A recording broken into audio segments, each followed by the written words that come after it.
Hey everyone, hi, this is Denise, and welcome to episode 4 of the Adventure Broad. Before I headed out today, I got a bunch of errands to run, but I had something come to mind today on my walk, and I thought I'd record this video and share it with you because I'd love to hear your thoughts. So it was this aha, this epiphany, oh, aren't you clever, Denise? So here we go. But before I really lean into it, I always like to share, I am not a neuroscientist, I am not a psychotherapist, nor do I play either on TV. I'm just a 60-year wise gal sharing some insights with you. And I'm happy to have you here.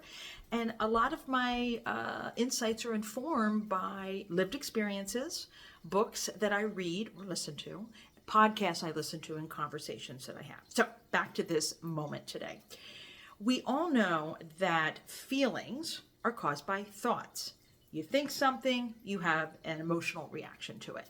So for example, you're driving on Route 10 outside of Providence and you get really pissed off because some guy has cut you off because you're thinking, oh, he doesn't care about me. All he cares about is himself. I'm trying to get somewhere. He could have harmed me. Anyway, I digress and go off a little bit on a tangent there, but you know what I'm talking about, right? All right, great. Well, I am listening to a book about our thinking patterns and how they inform our emotions. And I thought, you know what, there's got to be like a filter in between that moment of thought and feeling. And I got to thinking of it and I said, oh my God, there's 3 filters, right? There's the negativity bias, which is a biological thing we're never going to get rid of. It was super helpful back in the day when we were trying to survive. Sometimes it can be a little bit more of a hindrance nowadays than help, but it's there. And then there is our childhood. If it's traumatic, it could really inform some of your filters about how you are and others are in the world.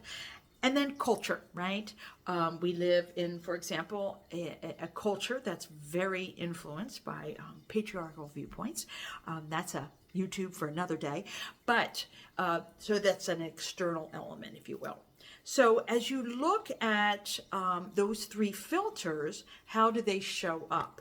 And I had a moment of processing this thing that happened last night where I was at a convening and I was the only female in the group.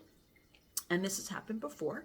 So I have some negativity bias of experience where I said, well, what about A, B, and C? And no one paid attention to what I had to say. And then 30 seconds later, another fella said, well, what about A, B, and C? Oh my gosh, that's fantastic. Don't you hate when that happens, ladies? I do. And I really got ticked off about it. So I thought, all right, well, let me think about why. So I use my filters, and I'm not going to get into it all here because it might be a little TMI, but I wanted to share the power of pausing and thinking about, all right, I was so angry because I started thinking about XYZ, about this experience. And I used the 3 filters of negativity bias, my childhood experiences that may have informed this, and the culture. So it really had me feeling a lot more empowered, self-empowered by going through that process. And I thought I'd share it with you.